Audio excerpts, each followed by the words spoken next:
What's up? Welcome back to Votary. Today we're going to make confusing things make a little bit more sense, hopefully.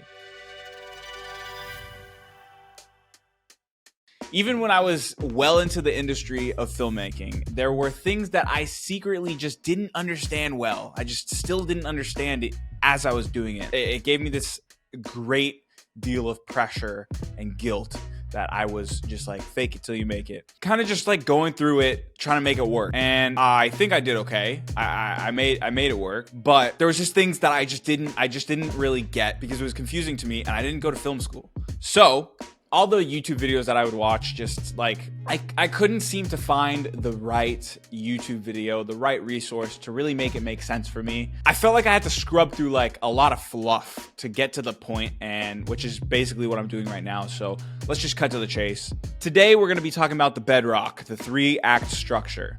A classic storytelling technique that's been used for centuries. It's a simple but effective way to organize a story into a clear and satisfying structure. The 3-act structure can be broken down into, you guessed it, 3 parts. Act 1, the setup.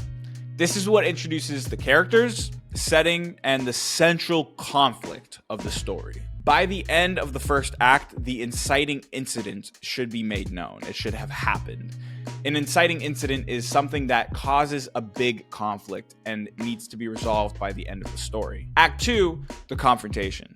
Here, the main character or characters face a series of challenges and obstacles as they try to resolve the conflict. This is kicked off by the inciting incident that took place at the end of Act 1. Through this act, the stakes will get higher and continue to build. This is the meat and potatoes of the story. This is where the story can either get really boring or it can get extremely interesting, and stakes rise and tension rises as you're coming to the end of the story. Act 3, the resolution. In the third and last act, the main characters overcome the conflict and the story reaches a hopefully satisfying conclusion. The loose ends are tied up and the audience is given a catharsis. The 3-act structure is important for a number of reasons. It provides a clear roadmap to your story. Knowing the beginning, middle, and end of your story will help you stay on track and avoid getting lost in the narrative. It creates a natural arc of tension and release. The rising action in Act 2 keeps the audience engaged, and the resolution in Act 3 provides a satisfying payoff. It helps you avoid common storytelling pitfalls. For example, it can help you avoid starting the story too late or ending it too abruptly. Let's take a look at a story we have all seen before, Finding Nemo, a crash course in the 3-act structure. Act 1 introduces Marlin, a clownfish dad overprotective of his son, Nemo. We see their cozy home and Marlin's myriad of anxieties. The inciting incident is that Nemo gets captured by a diver, disrupting their peaceful life. This is a big problem that sets the story rolling.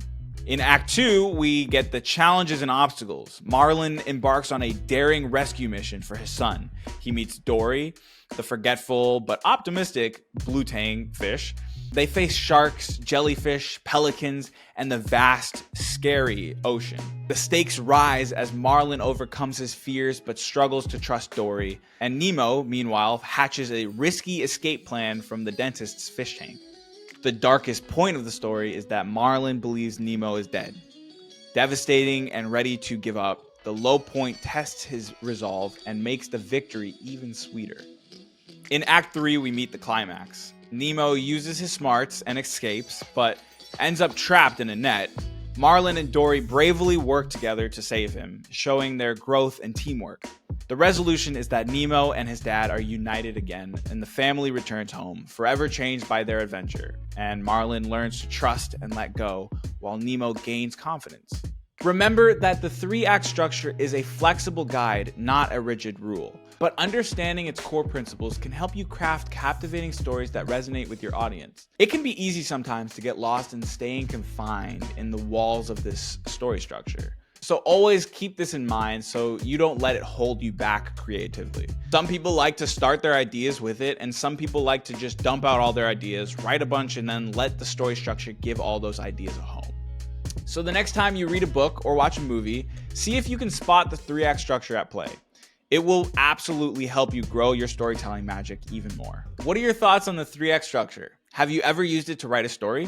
There are a handful of other story structures that can further help you tell your story. So if you'd like to learn more about how to utilize all these powerful tools, let me know in the comments below. And don't forget to like and subscribe for more videos